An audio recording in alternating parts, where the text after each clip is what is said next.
Nitai Gaura Hari Bol.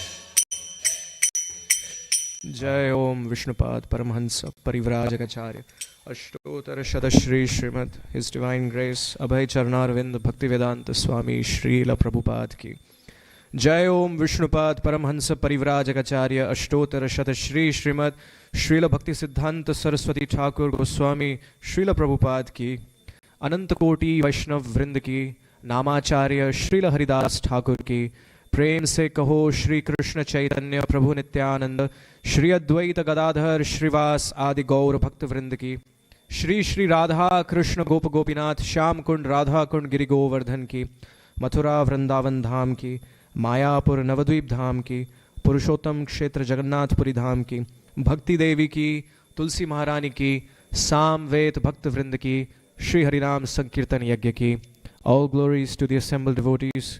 All glories to the assembled devotees, all glories to the assembled devotees, all glories to Shri Shri Shri Guru and Gauranga, all glories to Srila Prabhupada, Jagat Guru Srila Prabhupada ki, Nitai Nitai Gaur Premanande, Hari Hari Hari Hari Bol.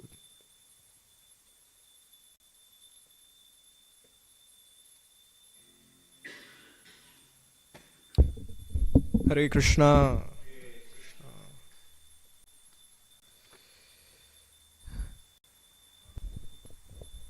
So, we are reading from Srimad Bhagavatam, Canto 4, Chapter 25, verse number 25. Tam ahalalitam viraha savrida smita shobhana Snigdhenapanga punkhena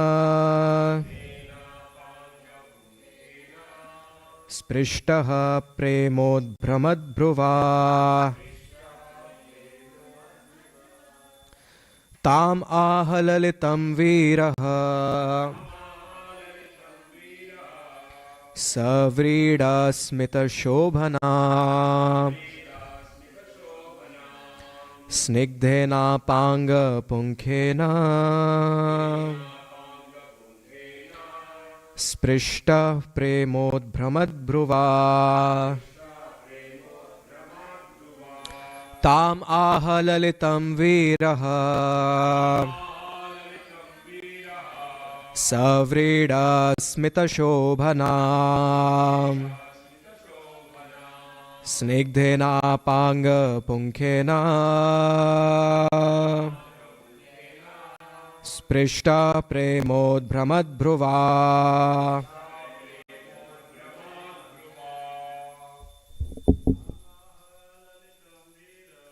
Tamalalitam viraha Savrida smita shobhanam Snigdhena panga punkhena Sprishta premodbhramadbhruva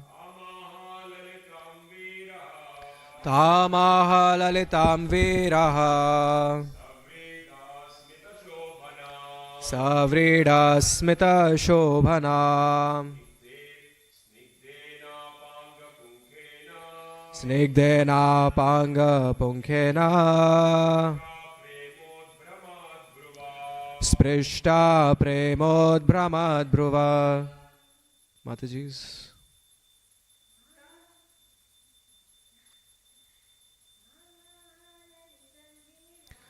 Tamalalitam viraha Savrida smita shobhanam Snigdhena panga punkhena Sprasha premodbhramadbhruva Tamahalalitam viraha Savrida smita shobhanam Snigdherapanga punkhena sprishtaha premodbramad bhuba. Word by word translation. Tam, unto her. Aha, addressed. Lalitam, very gently. Viraha, the hero. Savrida, with shyness. Smita, smiling. Shobhanam, very beautiful. Snigdhena, by sex desire. Apanga punkhena, by the arrow of glancing. Sprishtaha, thus pierced. Prema udbhramat, exciting love. Bhruva, the eyebrows. Translation and purport by His Divine Grace A.C. Bhaktivedanta Swami Srila Prabhupada ki Jai. Purañjana, the hero, became attracted by the eyebrows and smiling face of the very beautiful girl and was immediately pierced by the arrows of her lusty desires. When she smiled shyly, she looked very beautiful to Purañjana, who, although a hero, could not refrain from addressing her. Purport: every living entity is a hero in two ways. When he is a victim of the illusory energy, he works as a great hero in the material world, as a great leader, politician, businessman, industrialist, etc. And his heroic activities contribute to the material advancement of civilization. One can also become a hero by being the master of the senses, a Goswami. Material activities are false heroic activities, whereas restraining the senses from material engagement is great heroism. However great a hero one may be in the material world, he can be immediately conquered by the lumps of flesh and blood known as the breasts of women. In the history of material activities, there are many examples, like the Roman hero Antony, who became captivated by the beauty of Cleopatra. Similarly, a great hero in India named Bajirao became a victim of a woman during the time of Maharashtrian politics, and he was defeated. From history, we understand that formerly politicians used to employ beautiful girls who were trained as Vishkanya. These girls had poison injected into their bodies from the beginning of their lives, so that in due course of time they would become so immune to the poison and so poisonous themselves that simply by kissing a person they could kill him. These poisonous girls were engaged to see an enemy and kill him with a kiss. Thus, there are many instances in human history of heroes who have been curbed simply by women. Being part and parcel of Krishna, the living entity is certainly a great hero, but due to his own weakness, he becomes attracted to material features. Krishna bahirmukha hana bhogavancha kare nikatastha maya tare japariya dhare. It is said in the Prem Vivarta that when a living entity wants to enjoy material nature, he is immediately victimized by the material energy. A living entity is not forced to come into the material world. He makes his own choice, being attracted by beautiful women. Every living entity has the freedom to be attracted by material nature or to stand as a hero and resist that attraction. It is simply a question of the living entities being attracted or not being attracted. There is no question of his being forced to come into contact with material energy. One who can keep himself steady and resist the attraction of material nature is certainly a hero and deserves to be called a Goswami. Unless one is master of the senses, he cannot become a Goswami. The living entity can take one of two positions in this world. He may become a servant of his senses, or he may become master of them. By becoming a servant of the senses, one becomes a great material hero, and by becoming master of the senses, he becomes a Goswami or spiritual hero. Om Ajnanatimirandhasya Jnananjana-shalakaya Chakshurunmilitam Yena Tasmai Shri Gurave Namaha. Shri Chaitanya Manobhishtam Sthapitam Yena Bhutale Swayam Rupa Kada Mahyam Dadati Swapadantikam Vandeham Shri Guru Shri Yuta Padakamalam Shri Gurun Vaishnavanshcha Shri Rupam Sagrajatam Sahagana Raghunathanvitam Tam Sajivam Sadvaitam Savadhutam Parijaya Sahitam Krishna Chaitanya Devam Shri Radha Krishna Padan Sahagana Lalita Shri Vishakhan Vitanshcha He Krishna Karuna Sindho Dinabandho Jagatpate Gopesha Gopika Kanta Radha Kanta Namostute Tapta Kanchana Gaurangi Radhe Vrindavaneshwari Vrishabhanusute Devi Pranamami Hari Priye Vansha kalpatarubhyascha kripa sindhubhya evacha patitanam pavanebhyo vaishnavebhyo namo namaha. Jai Shri Krishna Chaitanya Prabhu Nityananda Shri Advaita Gadadhar Shrivasadi Gaur Bhakta Vrinda. Hare Krishna Krishna Krishna Hare Hare Hare Rama Rama Rama Hare Hare. Namo Vishnupadaya Krishna Prishtaya Bhutale Srimate Bhaktivedanta Swamin Niti Namine Namaste Saraswate Deve Gauravani Pracharine Nirvishesha Shunyavadi Paschatya Deshatarine.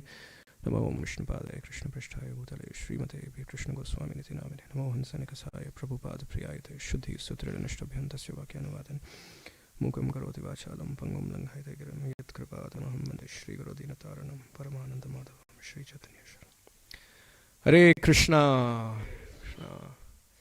So before I begin with the lecture, I'd like to make a small apology for my last class. I did not realize it was more centered around the brahmacharis. So I may have said a thing or two which could have offended the Grihastha devotees. So I beg for your forgiveness. I was not very attentive.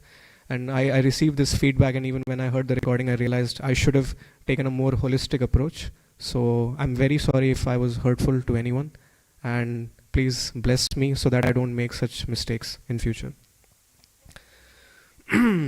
So we're talking about heroism. Now, Srila Prabhupada mentions how the material world is filled with false heroism.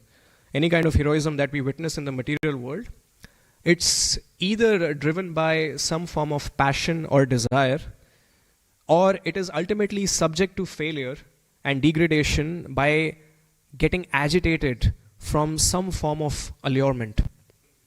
Now, if we take example of Ravan, Ravan was extremely heroic, perhaps the most heroic personality of his time. Yet he was thrashed and destroyed terribly.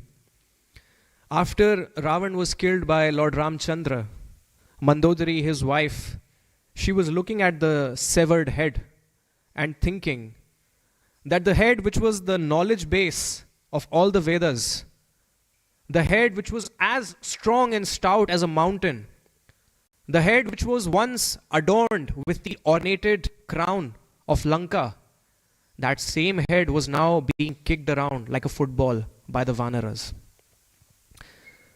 So, strength and power are not condemned here. Who is more powerful, who is stronger than Lord Hanuman? But the way you use your strength determines if you're actually worthy of it. Lord Hanuman used his strength to serve Lord Ramachandra, and therefore he became a Chiranjeevi. And Ravan used his strength to exploit people and show his aggression. Therefore, the Vanaras played rugby with his head. Similarly, Prahlad Maharaj showed his heroism by being bold and stout in front of the atrocities of Hiranyakashipu. And therefore, we still remember him, although it is the story of the 6th Manvantar. And Hiranyakashipu exploited his own son and the entire universe using his power.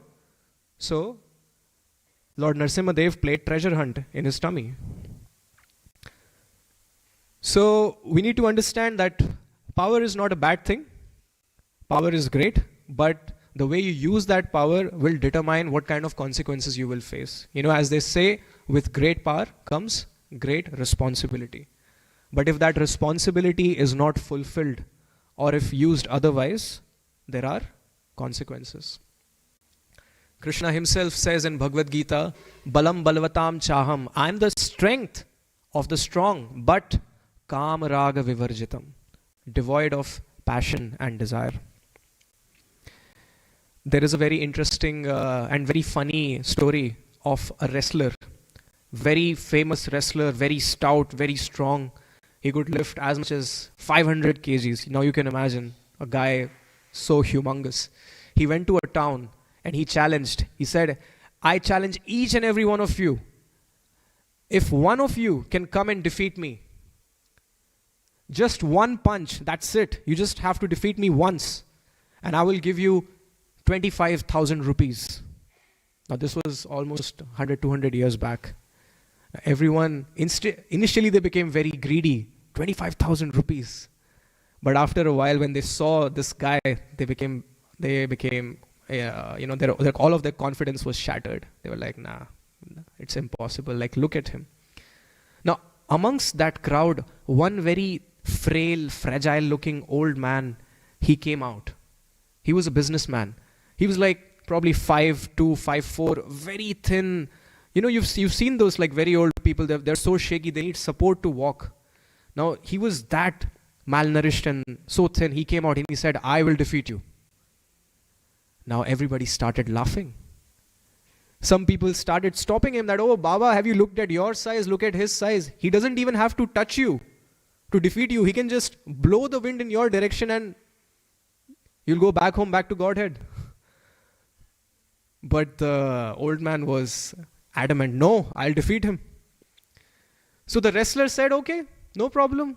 It's no biggie for me. I just have to push you once, and you'll get defeated." So the old man approached the wrestler and he caught his neck and pulled him closer and whispered in his ear, "If you accept defeat, I'll give you 5 lakh rupees. Okay? The wrestler thought to himself, if I keep wrestling for the rest of my life, I won't be able to earn this much money. He accepted his agreement. And the old man, he gave a very frail punch and the wrestler fell on the ground. And everybody started cheering. Now the next day when the wrestler, he went to the businessman to collect his reward. He said, "Okay, where is my 5 lakh rupees? He said, "What 5 lakh rupees? He said, "No, you promised me that you'll give me 5 lakh rupees if I accepted defeat." Oh, he said, "Oh, okay, that 5 lakh, that reward you're talking about. See, you were using your tactics, I were using mine." That's it. So, that feeling of passion and desire, initially he came with that feeling of passion. That, okay, I need to show my aggression, I need to show my strength. Then that passion soon converted to that desire of getting that reward. But ultimately he met with a disappointing consequence. And this is the nature of the material world, that if our aspirations, our abilities, our caliber, which has been given to us by Krishna himself, because Krishna also says in Bhagavad Gita that he is ability in a man, Parusham Nrishu. But if that ability, if that passion, if that aspiration, if the foundation of that is some personal driven passion or desire, then we are bound to meet with disappointment, just like this guy. So this kind of heroism is always bound to fail. Whereas the supreme heroism is the one in which the person has heroically defeated the urges of the mind and the senses. The supreme heroism is the one that Srila Prabhupada showcased. A 69-year-old man stepping out into the real world, going to a completely different country, no family, no friends, no relatives, no connections, no money, $7 in your pocket. Imagine, like, can we do something like that? You know, coming from India to Sydney with Australian dollars. No proper clothes, just small briefcase. Half of the briefcase was filled with Bhagavatam copies. That is heroism. That is something which nobody can do. And this is why this kind of heroism is what we should look forward to. And what does this heroism do? This heroism benefits not just the person who has taken the endeavor, but the entire world. This is why Rupa Goswami says, Vacho vegam, manasa krodha vegam, jiva vegam udaropastha vegam, etan vegan yo vishaheta dhiraha, sarvam api mam prithvim sashishyat. The spiritual hero who can control the urges of the mind, tongue, belly, genitals, the urge to speak, the urges of various other things. That spiritual hero is called a dhira. And that person is qualified to make disciples. And all such disciples, they benefit from the heroism of their spiritual master. The Srila Prabhupada showed this heroism, then he imparted this heroism to all of his disciples, and we are benefiting from that heroism. Excuse me. Whereas, on the other hand, the heroism of the people in the material world is always put to test when they come across certain allurements, especially the desire to enjoy with a woman. There have been many instances in the past when very scholarly, powerful people, they got bewildered by sex desire and they were overcome by their enemies. Even today, government agencies, they use and employ certain beautiful girls from a very young age. They train them in, all the tactics and martial arts and everything, so that they can seduce the government and army officials of some enemy country and get some confidential information from them. They call it, the technical term for it is called honey trap. So this practice is very much prevalent. So what the girl will do, she will get in touch with some very important person in the government of some other country, right? She will seduce him, and when the person is completely under her control, she will very swiftly steal all the information and give it to her country, and the person is miserable now. Honey trap. So the girl calls you honey and gives you poison. So, and interestingly, this practice is not some new invention. It has been going on for, like, at least I would say since the last 10,000, 15,000 years, or probably, even before that. Evam parampara praptam. It's coming in a parampara, right? So, and Prabhupada mentions that earlier they used to call them vish kanyas, where you give very small, very minute amounts of poison to a girl, so that by the time she grows up, she becomes immune to huge quantities. But now she has contained so much poison inside her body that she can kill someone by coming in contact. So there is actually a very interesting pastime related to this. It comes in the Bible, the story of Samson and Delilah. So Samson was an Israeli man and Delilah was a Palestinian woman. So Samson was given this mystical power that you can defeat an entire army by yourself. So you have this much strength, and this strength was given to him so that he could protect the people of Israel. Very great heroism indeed. Now, Palestinians, when they would attack Israel, they would always wonder, what is the secret of this guy's, strength? Like, we no matter how many people we send in the army, this guy always defeats everyone, all alone. So what they did was they employed a prostitute called Delilah, and they trained her, and they told her to get in touch with Samson and retrieve all the information. Just figure out what's the secret behind his strength.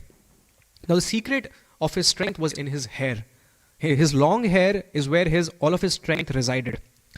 So Delilah, she got in touch with Samson, made him fall in love with her, and every time she would try to seduce him and get him to reveal the information, she'd be like, "Oh, you're so strong, you're so powerful. What is the secret of your strength?" And every time he would lie to her.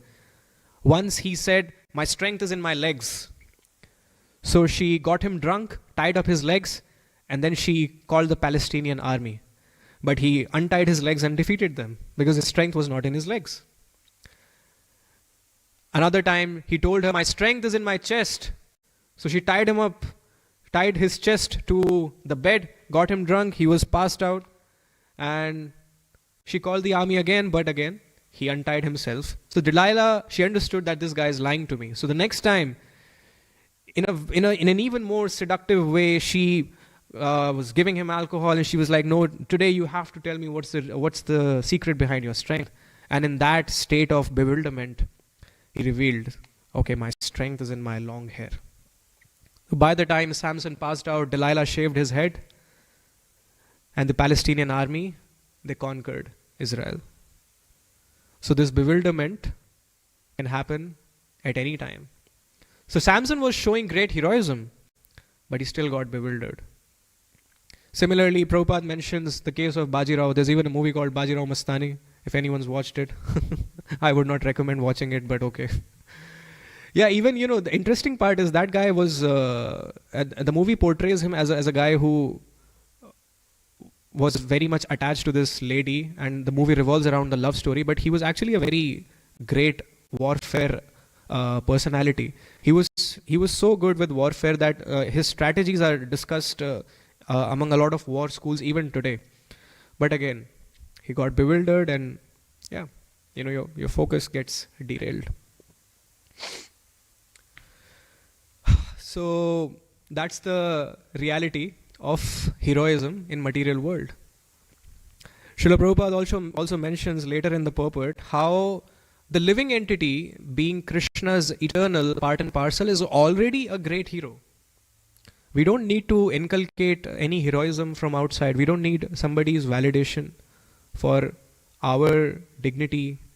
If we can just understand this one truth. Imagine if you're the son of the Prime Minister of Australia, right? You're Anthony Albanese's son. Very important person you are, right? Even though you might not be as accomplished as your father, just by the virtue of your father being such an accomplished and successful personality, you become such an important person. So what to speak of being the son of the Supreme King, of the Supreme Personality of Godhead? Being his associate, what do we have to fear? We are already great heroes. But, as Prabhupada said, it is the nature and it is the misfortune that the living entity tries to prove some form of heroism in front of people who themselves are not heroes, who are also trying to seek validation from others. We try to seek validation from someone, that person is trying to seek validation from some other person. Nobody is satisfied. Everybody is trying to execute their heroism in some way or the other. And everybody ends up becoming a loser. So, we need to realize that we are the eternal part and parcel of that supreme hero who has already made us a hero. But in order to resurface that heroism, we need to establish that connection with him. Prabhupada gives this beautiful analogy that the spark, as long as it is in contact with the fire, it has some meaning. Otherwise, there is no meaning to the spark itself. If some spark is lying somewhere, we'd consider it like dust. But if that same spark is within the periphery of the fire, we'd be very scared to touch it. So similarly, Maya is very scared to touch us as long as we are within the periphery of Radha Gopinath. But when we want some different, stupid identity, then we are very vulnerable. But at the same time, the idea is not to renounce everything. The idea is not to renounce all of our possessions like the Mayavadis. The Mayavadis, they are so renounced that they renounce the idea of God also. So that kind of renunciation, it's not advised over here. But our philosophy rather is Yukta Vairagya. Bhakti is very practical. Bhakti does not expect you to give up family life, give your wife divorce, leave your children behind, go into the forest. No. Bhakti is how you, whatever you have, whatever possession you have, you try to employ it in Krishna's service. This MacBook has no value. It's as good as nothing. But if I can use this to prepare slides, prepare my lecture notes for doing some service, then it gains some value. Similarly, Prabhupada said in an interview that the dictaphone that I use, I'm sure the inventor of the dictaphone did not invent the dictaphone so that the Paramhansas could use the dictaphone to record their lectures. But the dictaphone is now doing such a great service.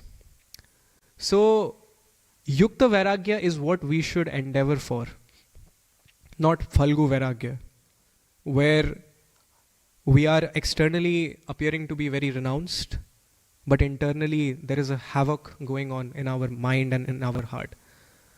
This is why Chaitanya Mahaprabhu also asked Raghunath Das Goswami to stay home and remember God by doing his services and not become a Phalgu Vairagi. So, Bhakti is very practical. Bhakti is probably the most practical forms of self-realization, especially in Kali Yuga. Because we do not expect you to remove anything from your life. The only expectation is that you add Krishna to your life. The only requirement is addition. You know, I can write millions of zeros in a row and they will still be equal to 1 0. The net result will still be a 0 until I add Ekam Sat Vipra Bahuda Vadanti. That one absolute truth which is being called by different names like Krishna, Govinda, Madhusudan.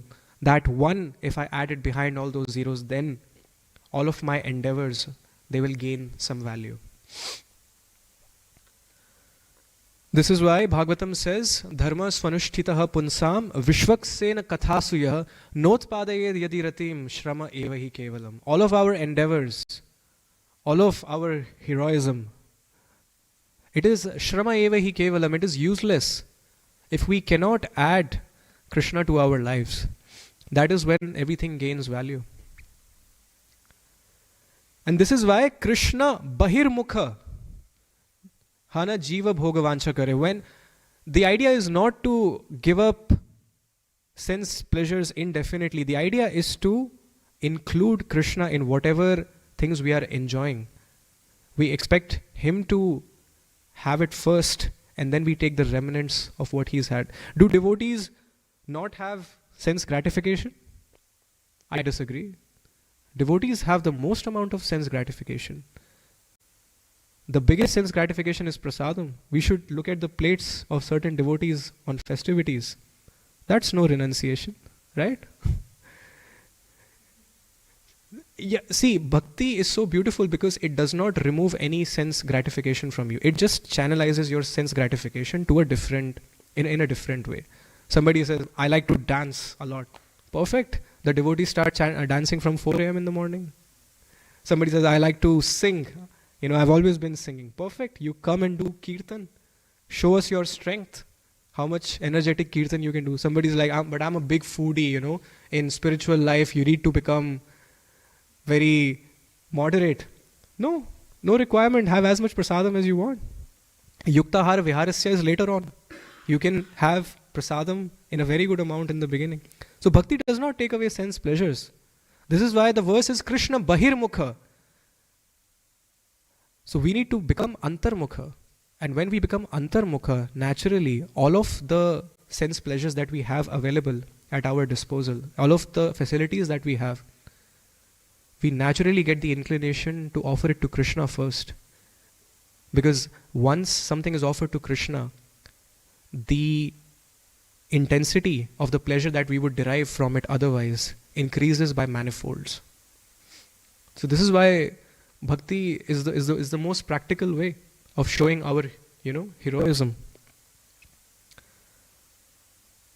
Amrish Maharaj, Bhagavatam, this is why Bhagavatam is so wonderful, because for every law, like Bhagavad Gita is our law book and Bhagavatam are the case studies.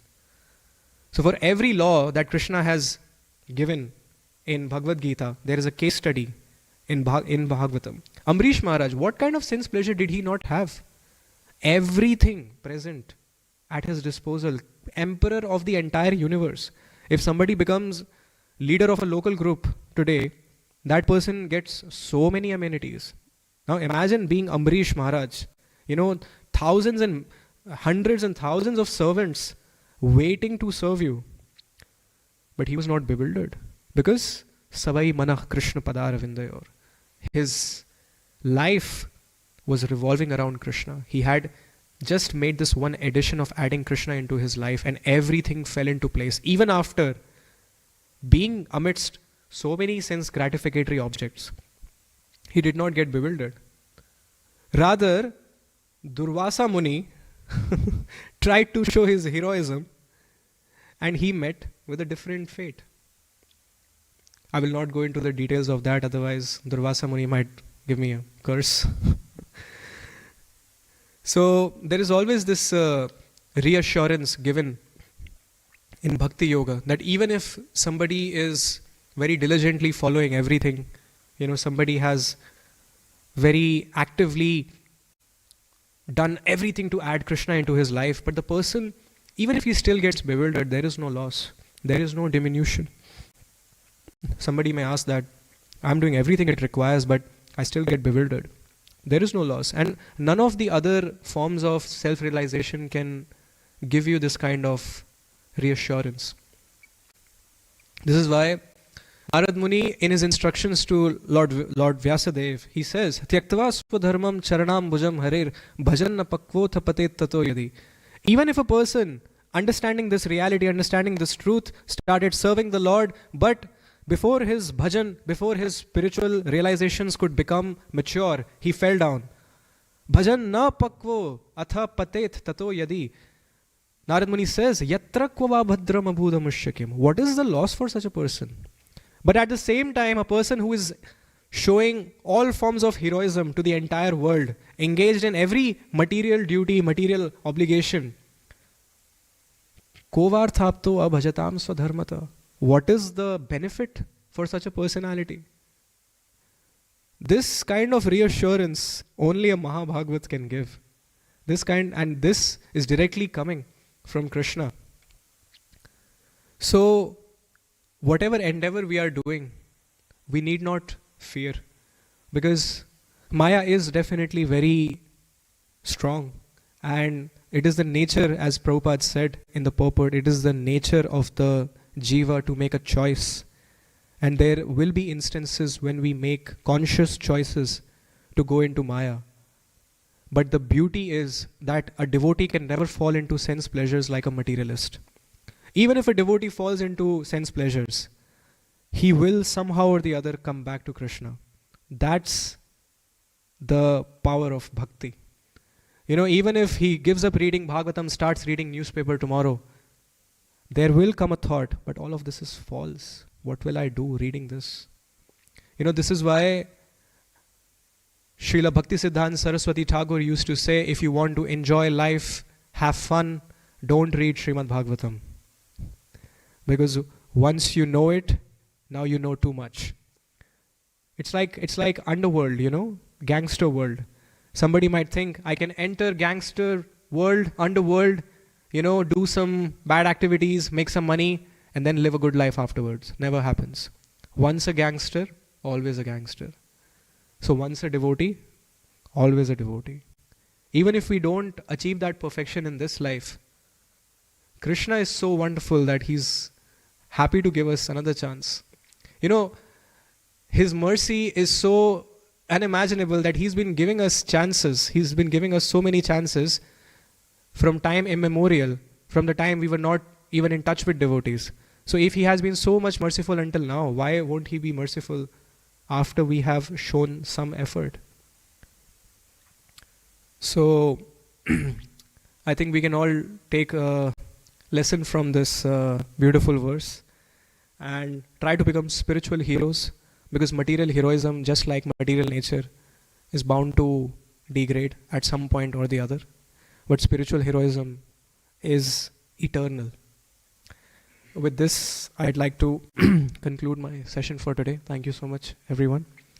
ग्रंथराज Shrimad Bhagavatam की, श्रील प्रभुपाद की, निताय गौर प्रेमानंदे। श्रील प्रभुपाद की जय।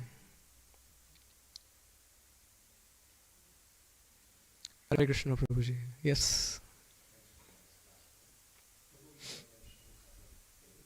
Yes. Hmm hmm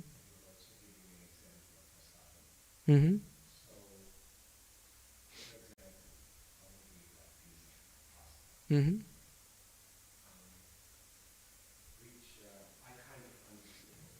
hmm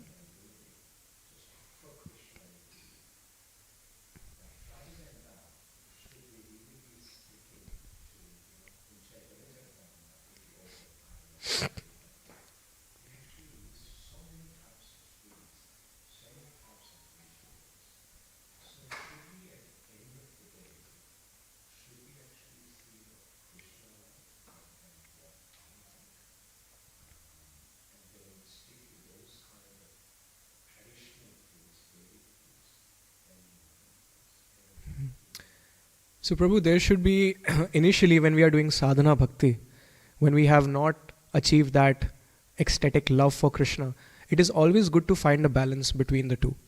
For example, I want to have pizza. I really want to have it. But I have to offer it to Krishna as well. Now, I am not at a level where I can quit that desire to eat the pizza, and at the same time, I don't want to not offer something to Krishna. So it's better to cook no onion garlic pizza and offer it to Krishna, because that way I'm creating a balance. I am myself not getting too much agitated, and at the same time I'm having the remnants of Krishna's prasad. So it's always good to find that balance initially. Otherwise, what happens is if we try to extraneously do efforts which are not in conjunction with our mind's demands initially, then what the mind does, it makes you give up everything at once. You know, initially there are like some devotees who reduce their sleep a lot. They're like, no, I'll only sleep for 4 hours, the rest I'll do bhajan. Now maybe this can go on for a week, but after that you'll become so exhausted that you'll end up sleeping for 14 hours straight. So slowly and steadily, you know, krame krame sei bhakta hoibe uttam, like Chaitanya Charitamrita said, that in a very slow and steady manner, the person comes to that platform where he's like, no, I'll cook something which is very traditional and I'll offer it to Krishna with that same feeling. And this is much better than offering something Krishna likes for a week and then becoming so exhausted that you go out and have meat. Because you find that midpoint. Okay, this is no onion garlic, can be offered to Krishna. I can also have it. My mind is very restless. I mean, obviously your mind will not be restless every day.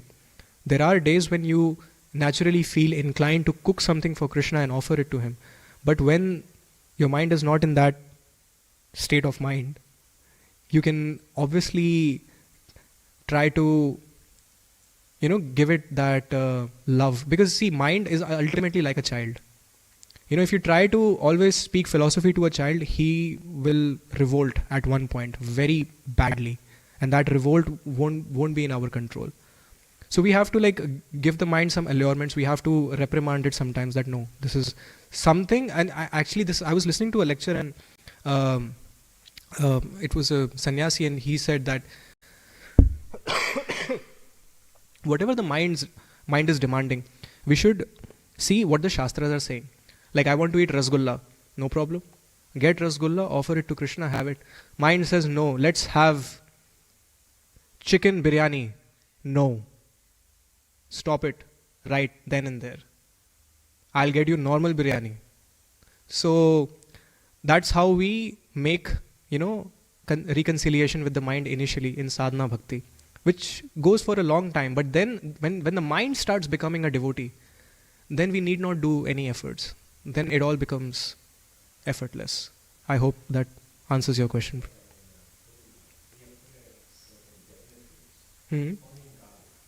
Yes. Hmm.